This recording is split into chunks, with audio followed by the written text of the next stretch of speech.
Bueno, hermanas, hoy me toca compartir la palabra del Señor con ustedes, pero antes quiero agradecer al Señor por habernos permitido en esta mañana, y a mí principalmente, de estar nuevamente en este encuentro de todos los sábados, de poder verlas, de poder compartir la palabra del Señor y nuestras experiencias en nuestra vida cotidiana también, donde todos los días aprendemos, hermana, porque ponemos en práctica las enseñanzas del Señor.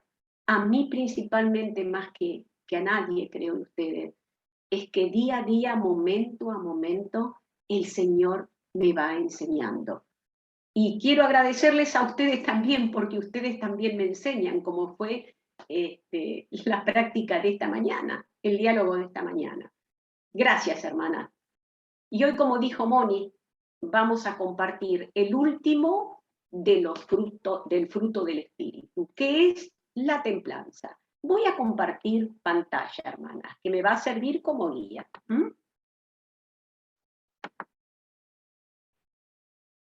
Vamos a compartir pantalla.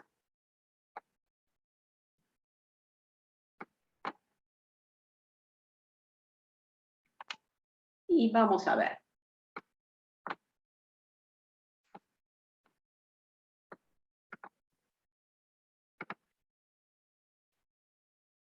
Vamos a ver la templanza. Vamos a definir qué es la templanza.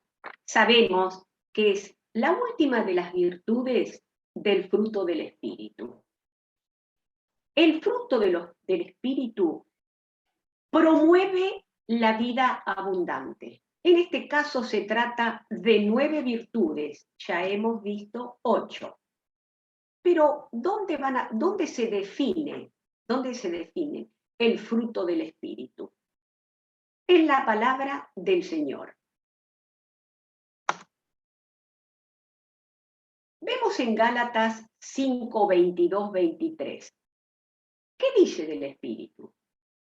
Dice, mas el fruto del Espíritu es amor, gozo, paz, paciencia, benignidad, bondad, fe, mansedumbre, templanza. Contra tales cosas no hay ley. Pero nos vamos a extender, hermanas, en los 2 versículos siguientes. Dice, pero los que son de Cristo han crucificado la carne con sus pasiones y deseos. Si vivimos por el Espíritu, andemos también por el Espíritu.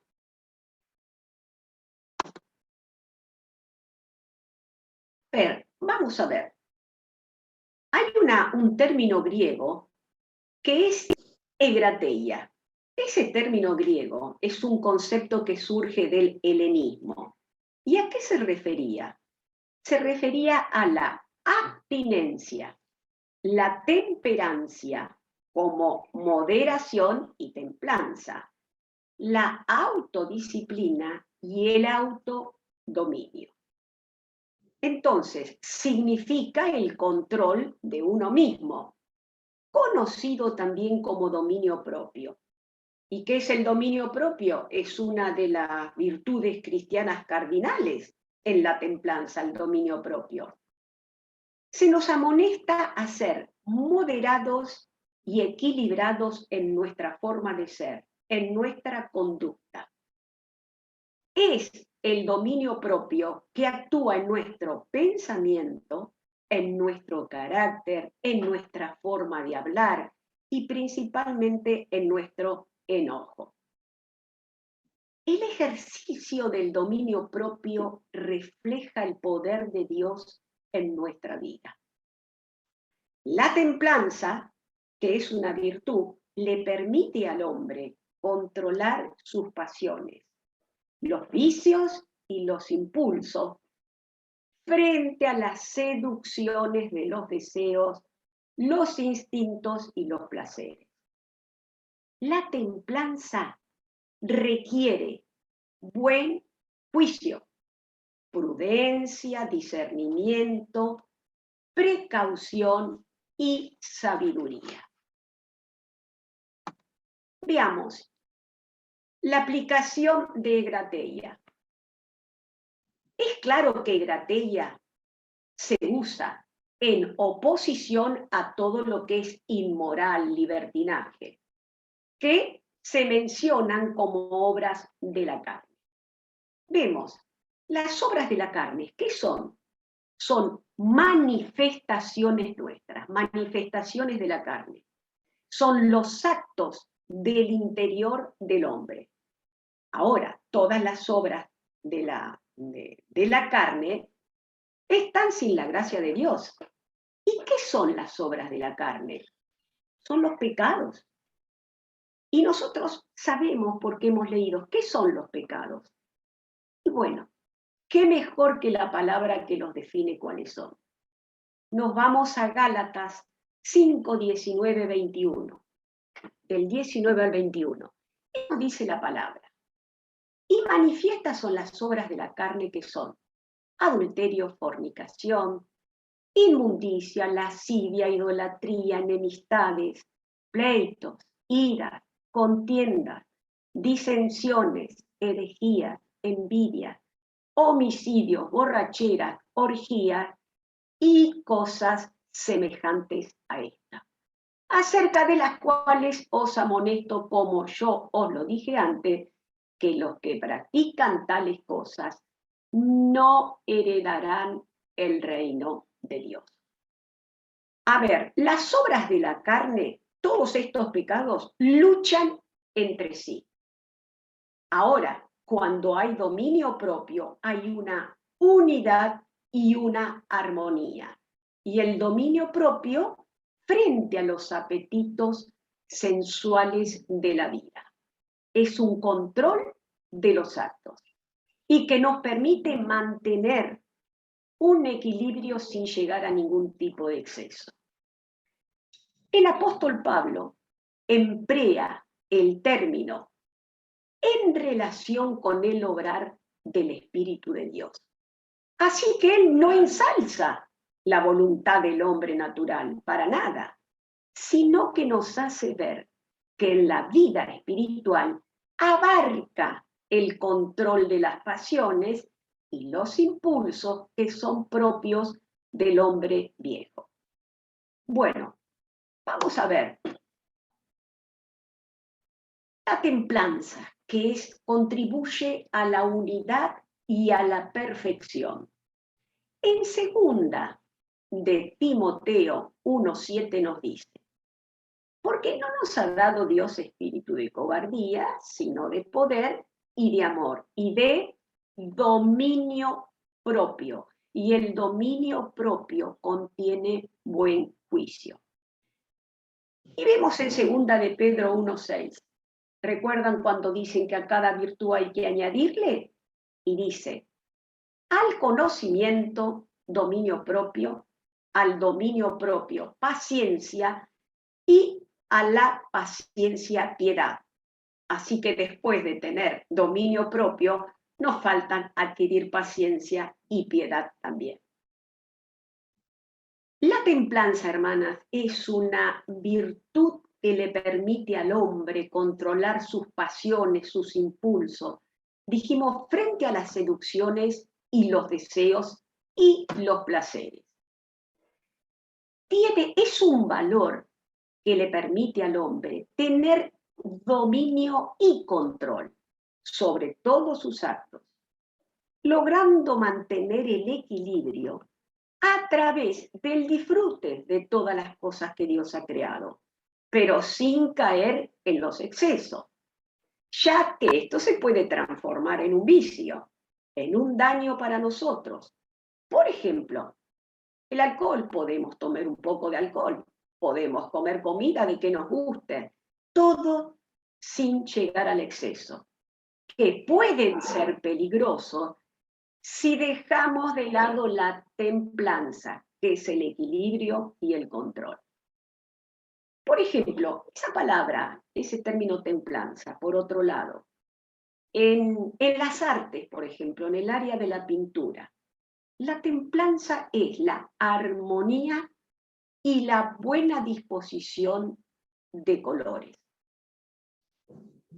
Y en la climatología se entiende por templanza? Cuando hace referencia a la moderación del clima. Nosotros decimos, se puede decir, voy a hacer el trabajo o van a hacer el trabajo del parque o del jardín en épocas de mayor templanza, cuando no sean extremas las temperaturas y los fenómenos que ocasionan la temperatura. Ahora, nosotros podemos ver que hay muchos sinónimos de templanza. Comúnmente, si nosotros los buscamos, los sinónimos en el diccionario, nos van a aparecer prudencia, moderación, mesura, ponderación, cuidado, equilibrio, control de sí mismo, buen juicio y dominio propio. Nosotros encontramos en la palabra de Dios dominio propio, ese sinónimo. Y prudencia, prudencia la encontramos 47 veces en la palabra de Dios. Ahora, hermana, vamos a leer algunos versículos, cómo se emplea el término prudencia, prudente en la Biblia. Vamos a leer 5 o 6 versículos. Para no perder tanto tiempo, los voy a leer de corrido, ¿les parece?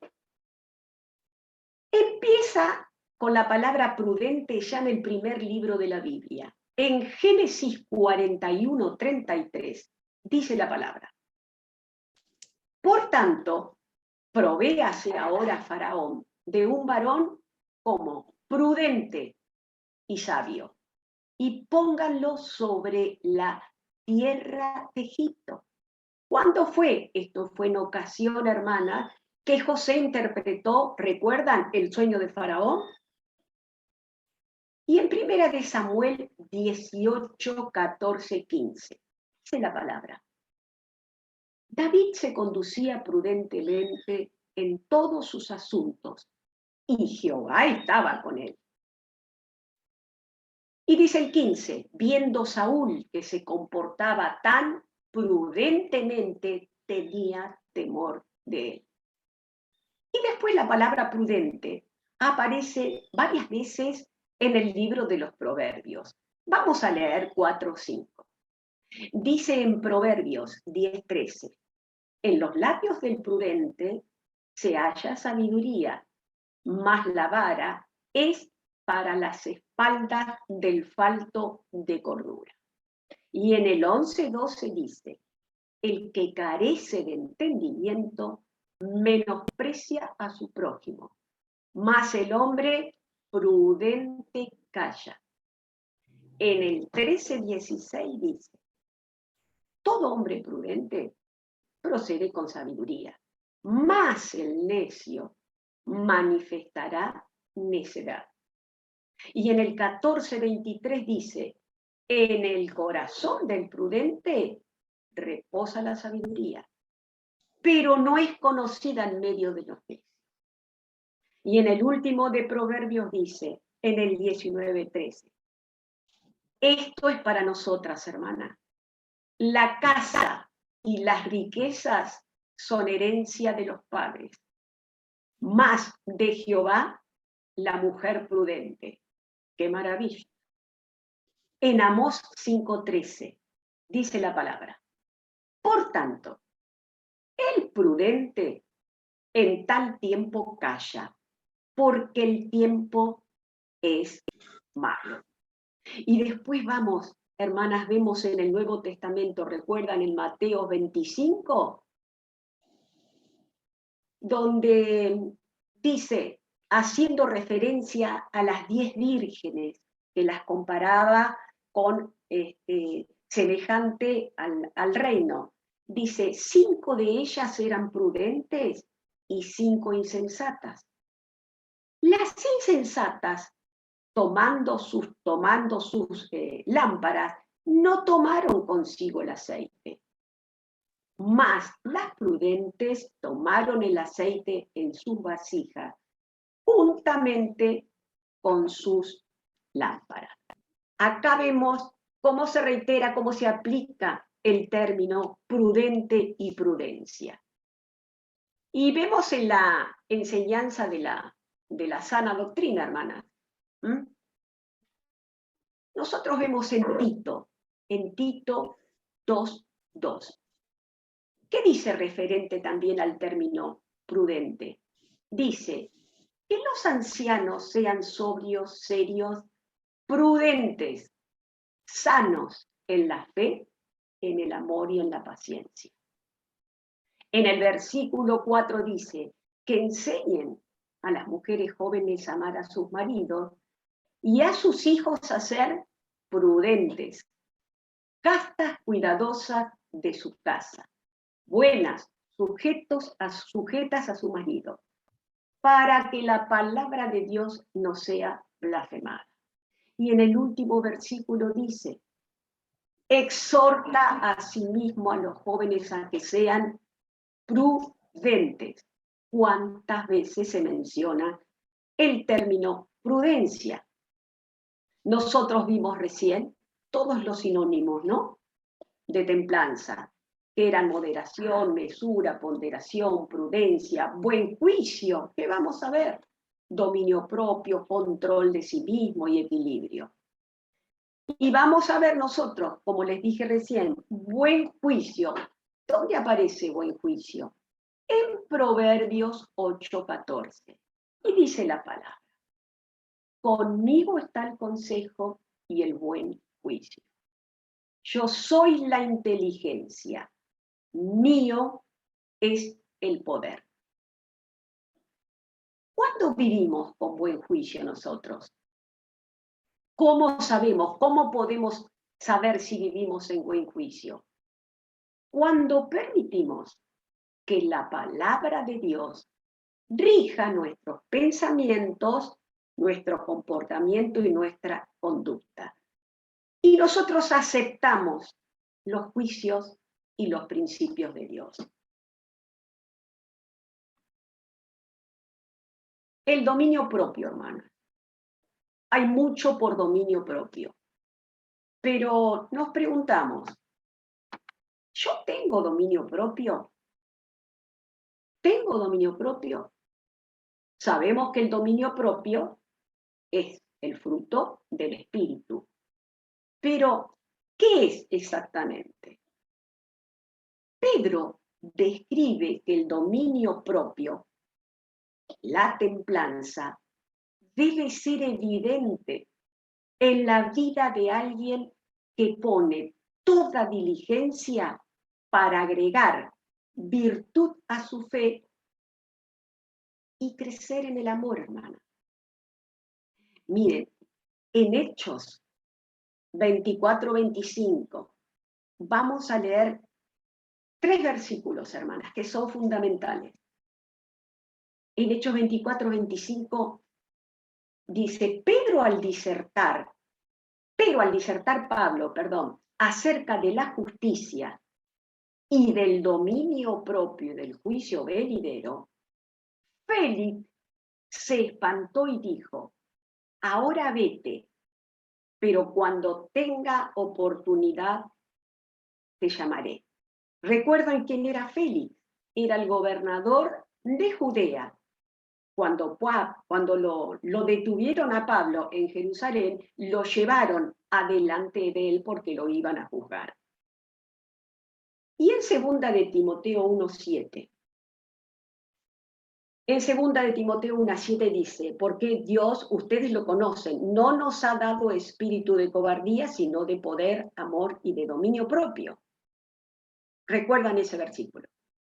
Y en 2 de Pedro 5:6 vemos que la palabra nos dice, vosotros también, poniendo toda diligencia por esto mismo, añadid a vuestra fe virtud, a la virtud conocimiento, al conocimiento dominio propio, y al dominio propio paciencia todavía, y a la paciencia piedad, y a la piedad afecto fraternal, y al afecto fraternal amor. Todo termina en el amor. Ahora, el dominio propio es solamente suprimir los vicios y las tendencias de nuestra propia naturaleza que sabemos nosotros que son pecados. El dominio propio no es algo que una persona pueda y deba lograr por sí misma. Tampoco es algo en el nivel de abstenerse de todas las cosas exteriores. El dominio propio que Pedro describe nos lleva al temor de Dios, a una vida ante el rostro de nuestro Señor. Ya en el antiguo pacto ya se nos había dado un sabio consejo respecto a la vida en cuanto a la confianza de Dios. Y eso está en Proverbios, hermanas, 3, 5 a 7. Fíate de Jehová de todo tu corazón y no te apoyes en tu propia prudencia. No seas sabio en tu propia opinión. Teme a Jehová y apártate del mal. El Espíritu Santo nos guía en el camino que Jesús ya abrió para nosotros. Ese camino libre de pecado para poder hacer su voluntad. Y un lugar en lugar de hacerlo nuestro, de acuerdo a nuestra opinión. Y para nosotros después, ese camino nos va a parecer natural, porque ya no confiamos en nuestras propias fuerzas, en nuestras ideas y en nuestras intuiciones. Vemos nosotros, esto recién 3, 5, 7, hablamos de fiarnos de Jehová. Y hermanas, en Juan 5, 19, en este versículo, dice, así es como el Espíritu obra realmente en nosotros, el dominio propio, de tal manera que el temor divino es el que decide nuestros pensamientos, palabras y acciones. Este dominio propio le cierra la puerta a lo que proviene de la carne. Pone fin a nuestras malas acciones. Nuestras propias acciones, hay veces que las que creemos que son buenas, en realidad terminan en una intención, no la llevamos a cabo. El dominio propio nos lleva a una vida en la que constantemente estamos ante el rostro de nuestro Dios. Escuchamos su palabra y ahí descubrimos las obras que Él nos ha dado a hacer a nosotros. Dejemos que ocupe nuestra mente, especialmente cuando se trata de nuestra vida del día a día, de nuestra vida cotidiana. El tener dominio propio en nuestra vida es saberse controlar, ¿no? Hablamos del dominio propio. Pero sin embargo, en la Biblia tiene que ver con la obra del Espíritu Santo en nosotros.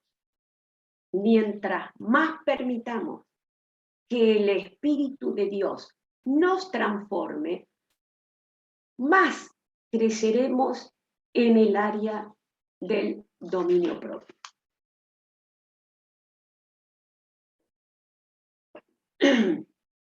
Hermanas, recién hemos visto que hay varios sinónimos. Y dentro de la templanza leímos recién, la sobriedad, ser sobrio. ¿Qué significa moderado, templado? En la Biblia el término sobrio aparece 9 veces, pero nosotros vamos a leer ahora 3 nada más. Y después quedan estas citas para que después las puedan ver ustedes. Y vemos el primero, primera de Pedro 4, 7. Nos dice la palabra, hermana. Mas el fin de todas las cosas se acerca. Sed pues sobrios y velad en oración. Y en segunda de Pedro 5, 8 Dice, sed sobrios y velad, porque vuestro adversario el diablo, como león rugiente, anda alrededor buscando a quien devorar. Y en segunda de Timoteo 4:5 dice, pero tú sé sobrio en todo, soporta las aflicciones, haz obra de evangelista, cumple tu ministerio. Acá aparece en estos 3 versículos sobrio. Y las otras citas, las otras 6 que restan, hermana, están una en Primera de Tesalonicenses 5, 6 y 8, Primera de Timoteo 3:2, Tito 1:8 y 2:2, y Primera de Pedro 1:13 y 4:17. Y ahí se completa las 9 veces que aparece el término sobrio como sinónimo de templanza. Y ahora, hermanas, nosotros en alguna oportunidad, de algún mensaje, hemos visto también qué es la disciplina. La templanza requiere disciplina. Nosotros, hermanas, para seguir a Cristo también requerimos disciplina, tener perseverancia, ser seguidoras de Cristo. Para eso necesitamos disciplina también. La disciplina la aplicamos siempre a algo que tenga que ver con una responsabilidad. Y en el caso de los deportistas es donde se usa mucho la disciplina. ¿Por qué? Porque hay un entrenamiento muy riguroso. ¿Y para qué se hace esto? Los deportistas, ¿qué es lo que persiguen? Persiguen un premio para ser condecorados, hermana. ¿Y qué nos dice la Biblia acerca de la disciplina? En Primera de Corintios 9:24 hasta el 27, la palabra nos dice acerca de la disciplina. ¿No sabéis que los que corren en el estadio, todos a la verdad corren, pero uno solo se lleva el premio? Corred de tal manera que lo obtengáis. Todo aquel que lucha, de todo se abstiene. Ellos a la verdad para recibir una corona corruptible, pero nosotros una incorruptible. Así que yo de esta manera corro, no corro a la aventura. De esta manera peleo, no como quien golpea el aire, sino que golpeo mi cuerpo y lo pongo en servidumbre. No sea que habiendo sido heraldo para otros, yo mismo venga a ser eliminado. Esto nos enseña la Biblia. Ahora, dijimos, hermanas, también que la templanza requiere buen juicio. ¿Recuerdan? Y bueno, si requiere buen juicio o sano juicio, la definición las puse acá, hermana, para que las podamos leer y tenerla en claro nosotros, ¿no? Dice que el sano juicio es la facultad del alma por la que un hombre puede distinguir el bien del mal, lo verdadero de lo falso. Es el estado de sana razón, que es opuesto a la locura o al delirio. ¿Cómo decimos nosotros la palabra buen juicio, sano juicio? ¿En qué lo aplicamos? Determinada persona, por lo que dice o por lo que hace, está en su sano juicio, o si no, está fuera de juicio. Y vemos también, hermanas, que ¿qué pasa cuando hay falta de sano juicio? Dice, lleva a cualquier persona a perder la cordura y lo hace entrar en un estado de locura, ya que la mente, por ejemplo, en los adictos a cualquier vicio, es transformada. ¿Por qué? Debido a la injerencia de ciertos elementos externos, como por ejemplo el alcohol, las drogas, y lo llevan a cometer actos erróneos que si esa persona estuviera con sus 5 sentidos y en sano juicio, no lo haría. pero no lo está. Ahora, en el Salmo, si ustedes después quieren leerlo, en el Salmo 85:8, nosotros encontramos que el salmista declara que él quiere escuchar lo que el Señor le habla, porque él sabe que Dios le va a hablar de paz a su pueblo, es decir, a sus hijos. ¿Para qué? Para que no se vuelvan a la locura. El salmista de este salmo dice, nos está invitando a nosotros a detenernos para escuchar lo que nos quiere decir el Señor. Para poder escuchar, hermanas, necesitamos ser humildes para poder prestar atención a los consejos que otros también muchas veces nos quieren dar. Ahora, cuánto más será el oír atentamente lo que el Señor tiene para decirnos a nosotros. ¿Para qué? Sencillamente, hermana, para preservar nuestras mentes de la desviación, ya que la palabra de Dios es como la sal que preserva la carne para que no se corrompa. En Primera de Samuel, hermanas, 15:23, dice la palabra, porque como pecado de adivinación es la rebelión, y como ídolos e idolatría la obstinación. Y si no, vamos a ver qué pasó con Saúl, hermana. Dice que por cuanto tú desechaste la palabra de Dios, Él también te ha desechado para que seas rey.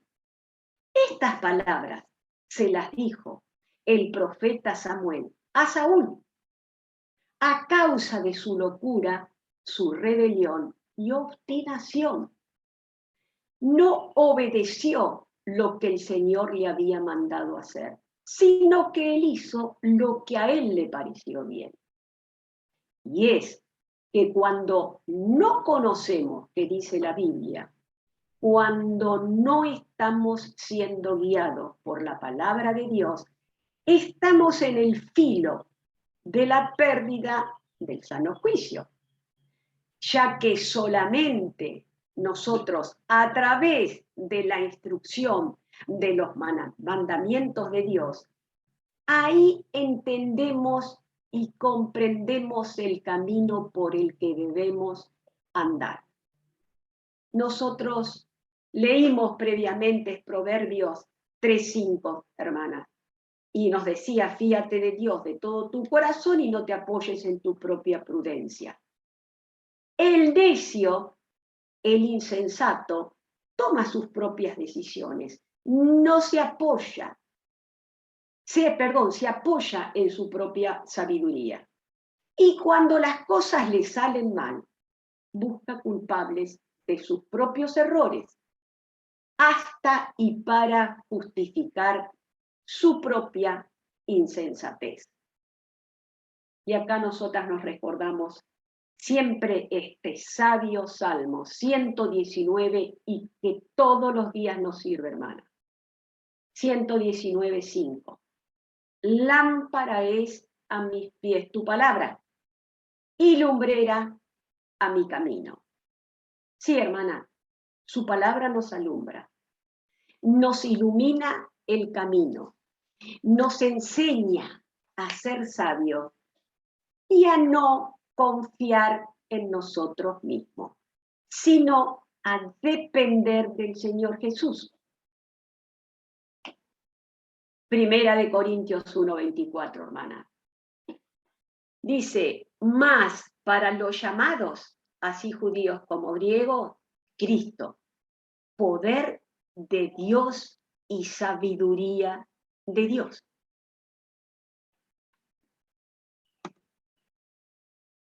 Entonces, hermana, hablando del sano juicio y resumiendo lo del sano juicio, tenemos dos maneras de vivir. Una, llenos nosotros de nuestros propios pensamientos, donde tomamos nuestras propias decisiones, pero sabemos que tarde o temprano pueden llevarnos a perder la cordura. Y la otra manera de vivir es siendo sabios, hermana, deteniéndonos para aprender y prestar atención a la voz de nuestro Dios, quien quiere hablarnos sobre pensamientos de Él, de paz y no de mal, para que todo aquel que le invoque y busque sus caminos, Él los guarda así a través de su palabra, de la locura, para que no perdamos el sano juicio. Así que, hermanas, dos maneras de vivir: con nuestros propios pensamientos, donde están nuestras propias decisiones, y después con los pensamientos de Dios, que son cuando Dios nos habla a través de su palabra, hermanas. Ahora, hermanas, el sano juicio. ¡Qué maravilla el sano juicio! El sano juicio va a requerir, hermanas, madurez cristiana, naturaleza controlada y el nacer de nuevo. El temperamento controlado por el Espíritu es un temperamento confiable, bien ordenado, consecuente.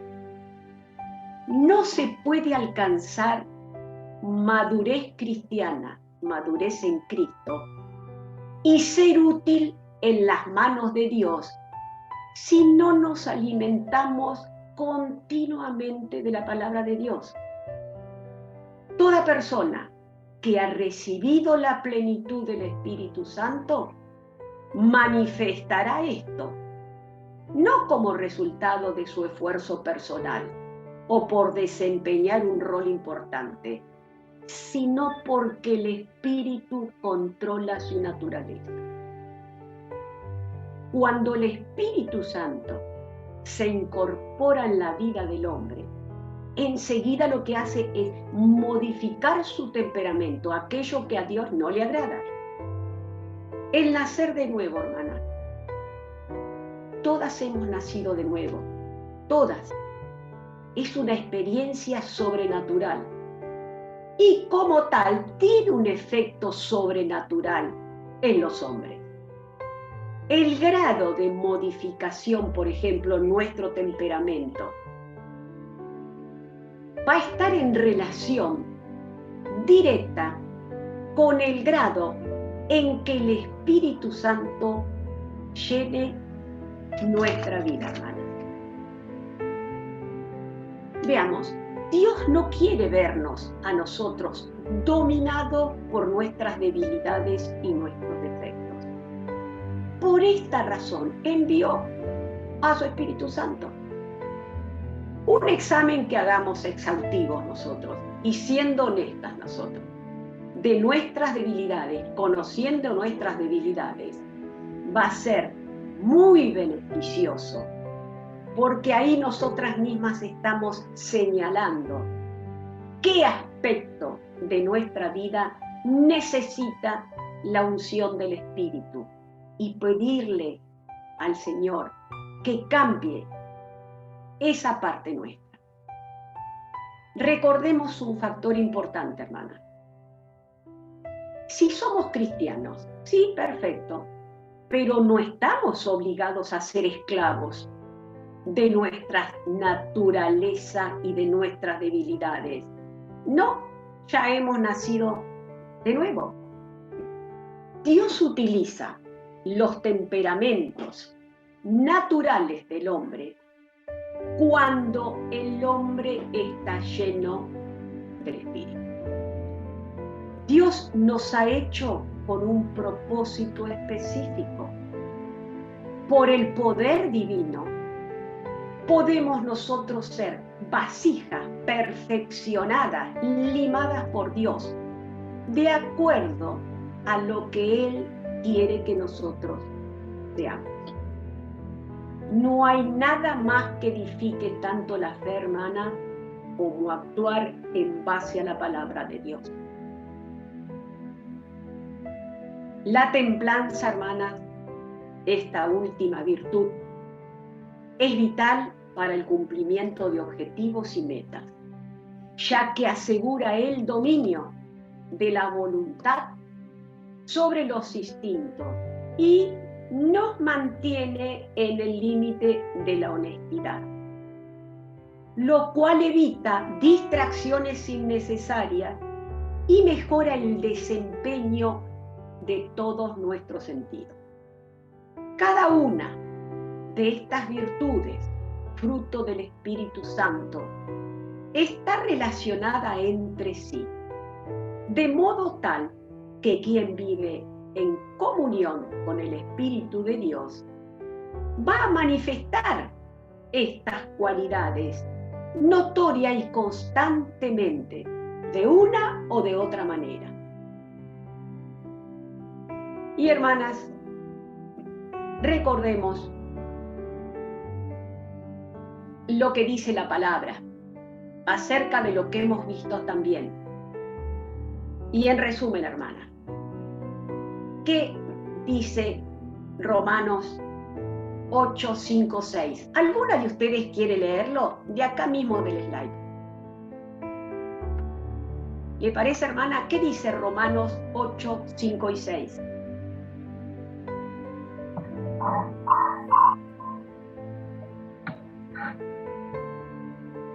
Porque los que son de la carne piensan en las cosas de la carne, pero los que son del Espíritu en las cosas del Espíritu. Porque el ocuparse de la carne es muerte, pero el ocuparse del Espíritu es vida y paz. En resumen, hermanas, es esto. Pero nosotros ya no estamos más en la carne. Tenemos lucha constante todos los días, Señor. Pero nuestra meta es seguir a Cristo. Y algo que creo que tenemos que tener presente siempre, y yo más que nadie, ¿no? Porque cuando nosotros hablamos, cuando nosotros nos dirigimos, cuando nosotros actuamos en distintos órdenes de la vida, hermana, dejamos la huella siempre. Se nos conoce. Y acá, en Lucas 6:44, trato de recordar siempre esto y aplicarlo a mi vida. Porque cada árbol se conoce por su fruto, pues no se cosechan higos de los espinos, ni de la zarza se vendimian uvas. Somos pagados por un precio alto por Jesús, ¿no es cierto? Recordemos siempre esto. Yo quiero tenerlo en mi vida presente. Bueno, gracias, hermanas, por compartir esta palabra con ustedes. Gracias, Dios las bendiga.